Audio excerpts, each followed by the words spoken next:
daawwattoota keenyaa fi jaallattoota fi barattoota keenya har'aan tana mata duree 1.1.2 kaja'u Cartesian coordinate system in two dimension kaja'u keessatti kan bal'inaan kan laallu ta'a jechuudha. What does it mean? What does it mean Cartesian coordinate system in two dimension jechuun maal akka ta'e tokkoon kan laallu ta'a barattoota. Kanaafuu nu hordofaa afeerraa teenya jechuudha. Yeroo darbee exercise 1.1 hunda isaa hin xumurre I guess asirratti dhaabnee fakkaata. Garuu asirratti yoo isa viidiyoon isa jala qabaatan kan laaltanii jiraatan ta'e kana guutuu ni dandeessan jechuudha. Guys, it is simple to you guys. You know it well. I guess yoo isin dhibu ta'e kana ni beektan kun salphaadha isiniif jechuudha. Saniifuu yeroo asirratti gubuun hin barbaachisu jechuudha. Akkana fakkaatutti yoo kan hojjenneettan ta'e illee kan exercise qofa jechuudha. Pick godhee kaniin isiniif hojjetu ta'a jechuudha. Kanaafuu akka Cartesian coordinate system in two dimension kan jedhu kana har'aan tana eegaluuf yaane jechuudha. Yoo nutti mufattan taate illee asumaan dhiifama isin gaafachaa. Yoo as keessaa gaafiin isin dhibdu jiraate isin itti daawwattatan jechuudha. Kan itti shakkii qabdan ta'e commentii jalatti nu beeksisuu dandeessan jechuudha. Any question on this topic kana irratti jechuudha gaafii feetan gaafachuun mirga keessan jechuudha. I will be here for you guys. Asin jira jechuudha. Isiniif saniifuu gaafachuu dandeessan jechuudha. From anywhere at any time. Thanks to technology. Galanni kaa teknooloojiiti waaqa gaditti jechuudha. Galanni kaa teknooloojiiti kunoo bifa tachiingiin alatti jechuudha. Osoo harkaan walitti tuqin osoo qaamaan walitti dalaa'in bifa akkanattiin approach waliin nu godhee gaa teknooloojiin bifa kanaan walirraa hubachaa wal hubachiisaa kan wajjin jiru akkuma isin hundi beektan bifa kanaan teknooloojiin make it easier godhee jechuudha guys. Saniifuu any question at any time you can ask me. I will be here for you guys. Don't be economical with asking me a question. Guys, not only a question is gaafii takka qofa osoo hin taane gaafii hedduudha jechuudha. According to this topic guys. Waan topic kana laallatu ta'ee jechuudha. Kan topic kana laallatu kan hammatu any question you can ask me. I will answer to you guys. Saniifuu kaa itti fufnu ta'a jechuudha. Cartesian coordinate system in two dimension ka jedhurra. The Cartesian coordinate system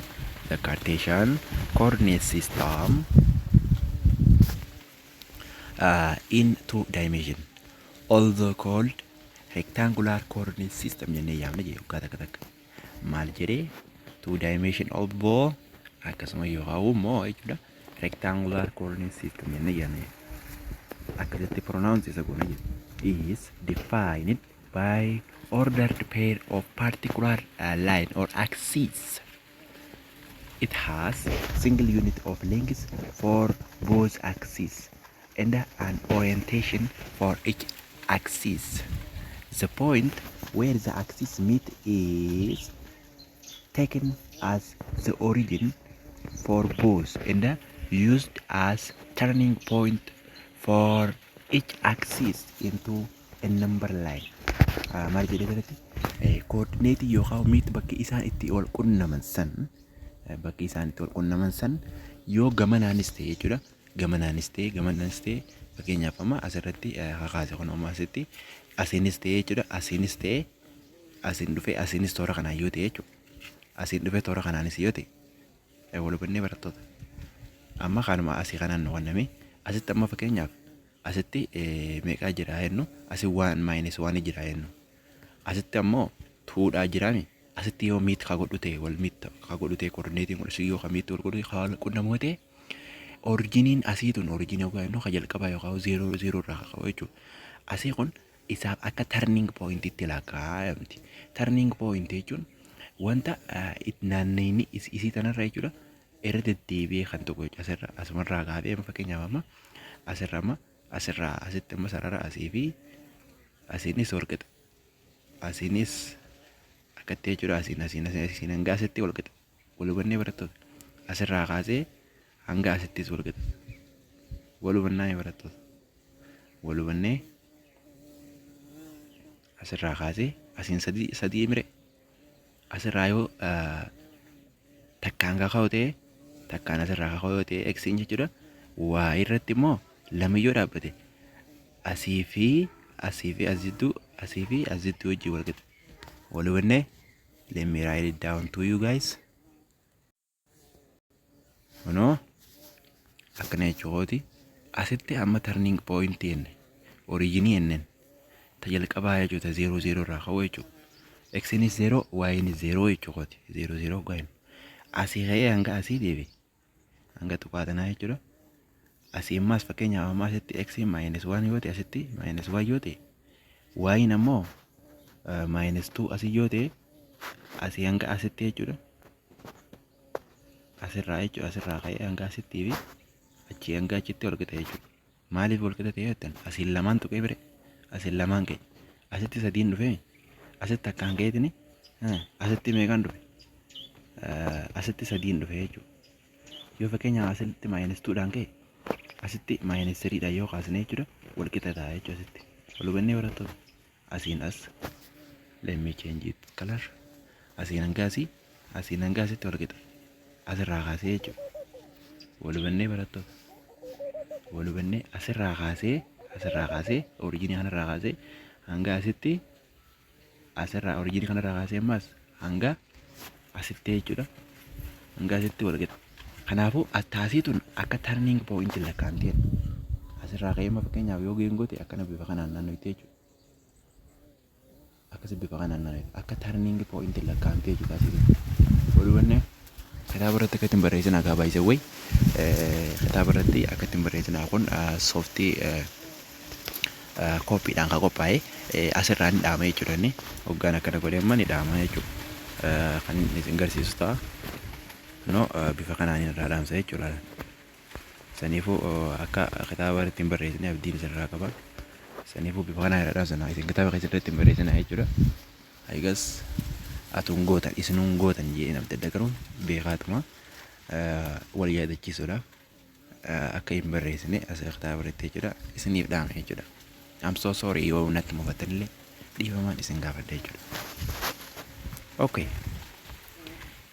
Where were akka turning point lakkaa'amteen okay laayinii san jechuudha. Laayiniin asii akka asii dhufu saniifi laayiniin asirraa kaasee turning point kanarraa kaasee 0 kanarraa 00 origin kaneen kanarraa kaasee hanga asii dhufuu fi laayiniin sararree jechuudha. Asii hanga akkasitti bifa kanaan qixuma asii hangachii ta'een asii qixa sadiin ta'ee tun jechuudha. Kan taasisuun akka turning point lakkaa'amti barattoota. Okay. For any point guys, for any point yaa kun akka agartan pointii fadheefuu jechuudha. Pointii fadheefuu qabxii kamiifuu jechuudha. Qabxii fadheefuu jechuudha. Piin kun jechuudha. Kunoo pii jennaan pii jechuun ka asirraa jechuudha. Asirraa ka'ee kaasii tana. Piin kana kaasii ta'a ta'u. Pii fadhu asii isaa barreessan kunoo. Asitti isaa barreessan pii yoo fadhan. Saniifuu jechuudha. Any point jechuudha. Pointii fadhee haa ta'u wal qixa jechuudha.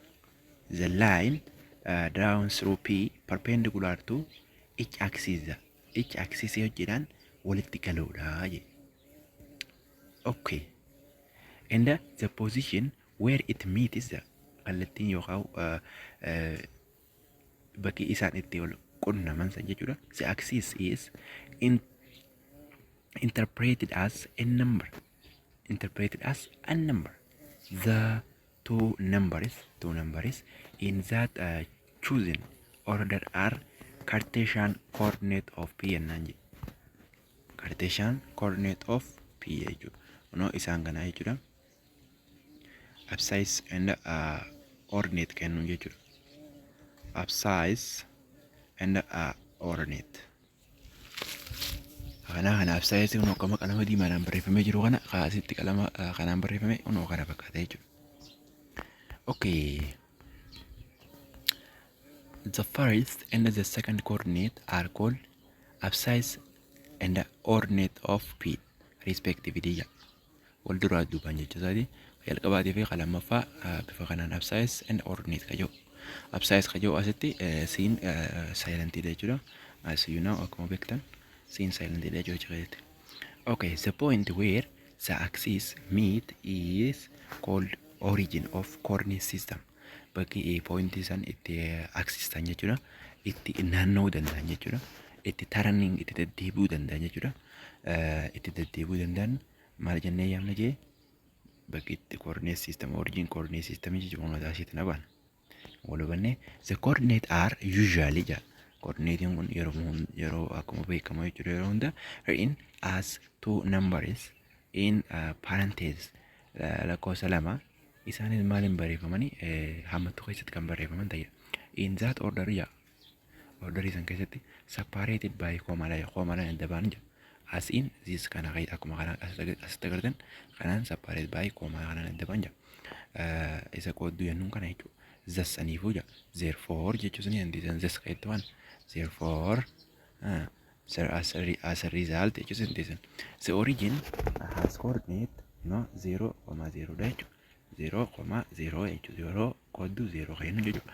And the point on positive half axis which is 1 unit away from origin and half coordinate bifa kanaan jechuudha. Positive katee kama positive ta'e jechuudha.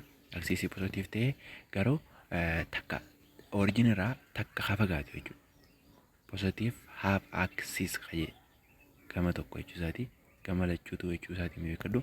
No asitti fakkeenyaaf amma asitti waan jira innu x'n waanidha. Waa'in asirratti maali 0. Walubannee barattoota amma bakka tanaa baanaa jechuu yaadan. Okay. Gaafa x'n 0 ta'e asitti x'n 0 yoo ta'e waa'in meeqa jechuudha waan jechuudha bakka tanarratti bifa kanaan aksisii waa'ee irratti akkana gaddeemu kanaan waa'ee gaa'ii akkuma beektan kun akkatti labbaa deemu kun x'dha. Seeruma herreegaa akkaataa itti giraafii kaaftanitti jechuudha.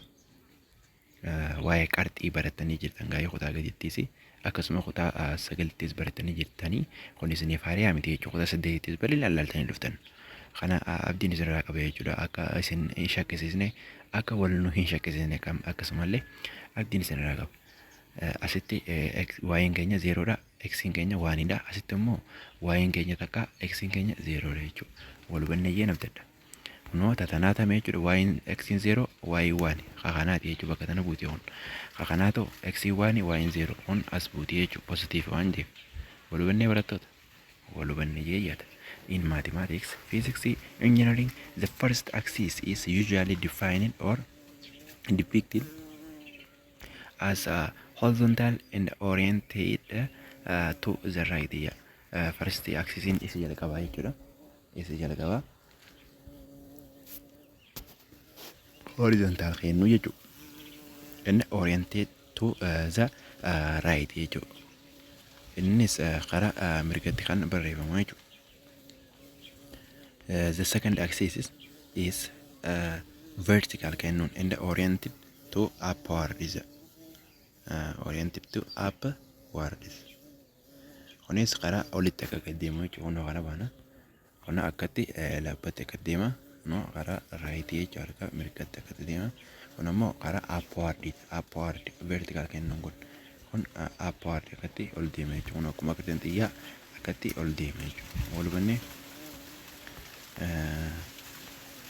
okay, the origin is often labeled O Dambakabuti, and the two coordinates are often donated by coordinate the letter X and Y or X Y. The axis may then be referred to as the and the axis axis kan gargaaru ta'e jechuudha. Walubannee qobeewwan tun x y kennuun akka axis kan gargaaru ta'e jechuudha. The choice of letter come from original convention, which is to use the letter part of the alphabet to indicate unknown value. Alphabet kan kaamu jechuudha. Kan unknown ta'e jechuudha. First quarter, second quarter, third quarter, and fourth quarter. therefore taniifuu this coordinate system is called coordinate. A plane with coordinate axis is called plane. Coordinate axis ani plane jennaan jedhe. The coordinate plane is divided into 4 parts. Already plane kun bakka afuritti itti qoodama jedha. Namely hoggaa yaamnu quadrant 1 Roman number 1 jechuudha. Quadrant number 2, quadrant Roman number 3, quadrant Roman number 4 as shown in figure 1.3 irratti akkuma mul'atu asitti jechuudha. Quadrant number Roman number 1, quadrant Roman number 2, quadrant Roman number 3, quadrant Roman number 4 jechuudha. Bifa kanaan addaan qoqqoodame jechuudha. Okay, activity 1.2. Complete the following table with positive, negative or zero that applies to each coordinate. A point P qatee kanatti kutaa asin lakkoofsa guutuu asin lakkoofsa guutuu jechuudha. Akkuma koomaadhaan adda isinii beekanatti jechuudha. Kanaan guutuu jechuudha. Quadrant axis irratti jechuudha. Bifa kanaan kan jiru ta'a. Kunis eessarratti dippeenii qaatanii karaa positiivii qatee eenyu positiif qatee amma as keessatti jechuudha. Amma kana irratti jechuudha. Quadrantii qatee kana quadrant number 1 irratti maali gama isaan lachuutu x asitti x yoo ta'e asi y yoo ta'e asitti x ta'e asi y yoo ta'e let me write it down to you. Barreessame asitti x yoo ta'e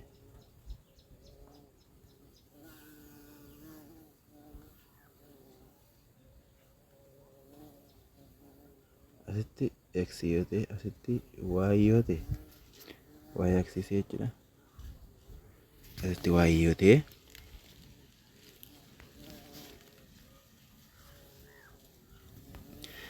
quadrant number 1 irratti x is positive, y is positive. Garuu inni maaliin adda baasa? Positive fi negative adda baasa waan jedhe. X is positive, y is positive. Akkuma asirratti agartan jechuudha. X kana y is kana jechuudha. Asirratti positive jechuudha. Quadrant number 1 kana irratti quadrant Roman number 1 kana irratti x is y is positive jechuudha. Okay, asirratti quadrant number 2 irratti as akkuma agartan x kana gadi kana y kan olii kan gaafa walitti dhufan jechuudha. Asiin mee fakkeenya -2 kan yoo ta'e x y asirra y yoo ta'e maali x negative y ammoo positive. Walhubannee barattoota walhubannee positive akkuma agartan asin negative akkuma agartan x jechuudha. Asirratti miit wal godhan gaafa bakka isaan itti walitti dhufan kana coordinate bakka isaan walitti dhufan kana coordinate kennuun kana bakka isaan itti walitti dhufan asitti walitti dhufan asitti walitti dhufan anywhere walitti dhufan jechuudha. Bakka fadhanitti jechuudha. Asitti gama kanatti bakka fadhanii walitti dhufan jechuudha. Gama kanatti jechuudha maal jennee jana quadrant number Roman number 2 kanarratti jechuudha. X negative y ammoo positive jechuudha. Akkasi barreessan asitti y positive x asitti jechuudha. Y positive x negative asirratti ammoo y quadrant number 1 irratti positive jechuudha. Isaan lachuutu positive jechuudha. Barreessuu dandeessan jechuudha. Akkasitti barattoota asirratti barreessuudhaaf itti waan rakkisaa waan jirtuuf positive asitti ammoo x negative positive quadrant number 3 irratti ammoo asirratti jechuudha. Maali asirratti isaan lachuutu negative jechuudha. Akkuma agartan y kana akka gadeemu x ammoo kana saniifoo isaan lachuutu maal jechuudha negative jechuudha.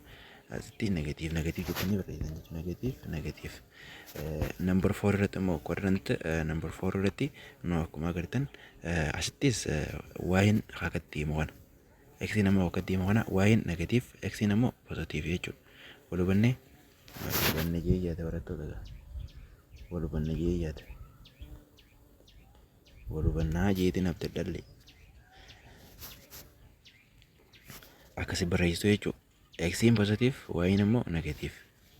Walhubannee on negative on positive jechuudha. Walhubannee jeeyyaata asirratti barreessuudhaaf iddoon rakkisaa waan jirtuuf afaan kootirraa na hubachaa jirtan jeeyyaata. Walhubannee jeeyyaata akkasumatti illee ni nabdallalle jechuudha. Positive axis kennuun asirratti kitaabni keessan maal jechuu barbaade positive axis negative axis kan jiru kanarratti positive x axis takka positive y axis jechuu dandeessan. Asitti axis jechuun akkuma asirratti agartan axis jechuun x yookaan y jechuudha. Wal hubannee barattoota x yookaan y jechuu axis yookaan wal hubannee kanaafu x axis yoo ta'e positive x axis yoo ta'e positive axis yoo ta'e y keenya maal ta'a? Y keenya 0 ta'a jechuudha. Kun asitti positive yoo ta'e kana 0 dha ta'a jechuudha. Kunoo negative y axis yoo ta'e y keenya negative je. Kunoo 0 ta'a. Wal hubannee barattoota.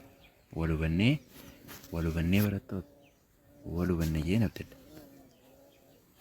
Wal hubannee jeen abdadda. Asitti positive yoo ta'e as 0 dhaan. Kana ammoo negative y axis yoo jenne as y yoo ta'e takkaa'u asitti x jennee xn iddoon rakkisaa jirti barattoota. Deemama guddaan isin gaafadha. Afaan kootirraa isiniif gala jee yaada. Ni nabdadhallee guys. Kana amma x hin godhe. Kana y negative y axis yoo ta'e y latti negative godhanii kana ammoo 0 dha. Wal hubannee kana ammoo fakkeenyaaf positive y axis yoo jedhe positive y axis yoo ta'e yoo jedhe asitti y latti positive godhan x itti ammoo 0 godhan jechuudha 0 barreessitan. Wal hubannee barattoota asirratti misunderstanding waan jedhamu jira. Wal hubannee yookaan jiru waliin gubannee jechuudha miti. Wal hubannee wal barreeti walirraa waan takka barree yaada yoo malee waliin gubannee jechuudha miti. Wal hubannee jee malee waliin gubannee jennee kan akka akkasiin naa hubattan isiniif dhaama jechuudha. Negative y axis takkaa'u negative x axis yoo jedhamu fakkeenyaaf asitti negative x jechuudha. X axis yoo jedhe asitti negative gootan x yelattee jechuudha. Asitti ammoo y yelattee jechuudha 0 gootan. Kana bifa saniin kan guuttan ta'a. As ammoo qarxii itti kaasuu dandeessan. Plot the point is isaan kana coordinate irratti kan garsiiftan ta'a jechuudha. Kaastanii no asitti akka kitaaba keessan asirratti fakkeenya kanarratti kaasuudhaaf isiniif yaale. Asitti tuqaa laallee jechuudha fakkeenyaaf amma. Tuqaa laaltanii tuqaa fakkeenyaaf amma -2 -2 dha jennan asitti dhuftanii ma fakkeenyaaf asitti gootan jechuudha. Amma fakkeenyaaf -2 asitti wal dhuftimi asitti doot gootan akkasuma dhuftanii illee as laaltan 2 fi 4 irratti jechuudha. 2 fi 4 no asin dhuftanii 2 dha x jechuudha. Y 4 itti ol deemtan jechuudha. 4 toora kana argamtee jechuudha. Hoggaa 3 as ta'e 4 toora kana jechuudha. Kanaafuu ta'u itti dhuftanii toora kanatti pointii godha. Okay, let us move on. 0 fi -3 0 fi -3 x keenya 0 ta'e y keenya immoo -3 hoggaa ta'e. Y keenya -3 hoggaa ta'e. No y -3 dha x keenya 0 saniifuu asitti doot gootan pointii jechuudha. Asitti pointii gootan tuqaa jechuudha. Wal hubannee no asitti y keenya x keenya 0 y -3 waan ta'eef asitti 0 gootan 0 tuqaa gootan jechuudha. Akkasumatti tokkoon kan agarsiiftan ta'a jechuudha. Asumattis akka agartan -2 fi 1 x keenya -2 y keenya 1 achirra dheexaniitini no -2 fi 1 toora kanatti jechuudha wal qunnaman jechuudha. As this point they meet each other asirratti wal tuqan jechuudha wal qunnaman. Asitti akkasuma -5 fi -3 x keenya -5 in toora kana yoo ta'e ka x dha jechuudha. -3 in ka y dha jechuudha.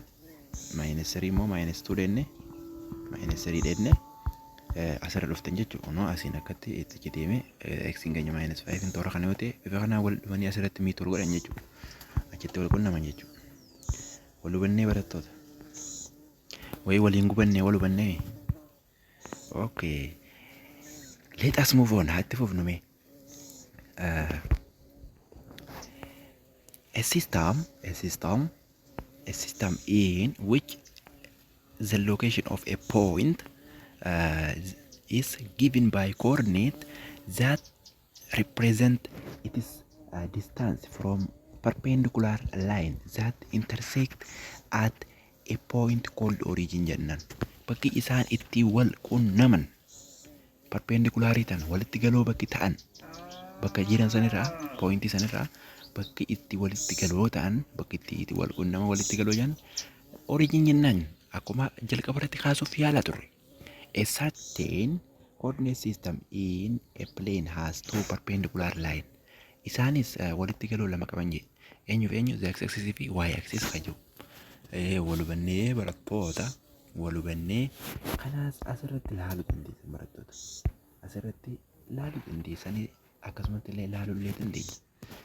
Let us show you. Si agarsiisu. Asitti fakkeenyaaf mana tuqaan asitti wal qunnama yoo jenne asitti wal qunnama yoo jenne distaansiin asii fi asittuu jira jennu. Laayiniin asii fi asittuu jira jennu. Laayiniin jechuudha. Eksiiti hawaayiidha. Eksiidha kana. Hawaayiidha kana.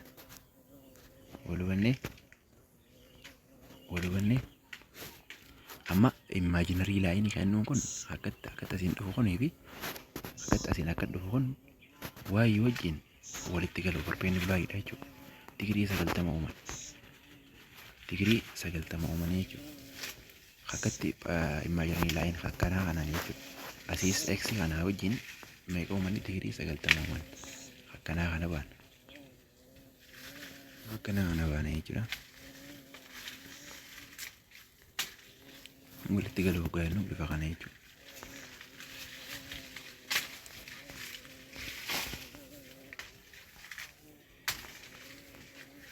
For today it is enough guys. We will start from asirraa kan eegalluudha. Yoo yaa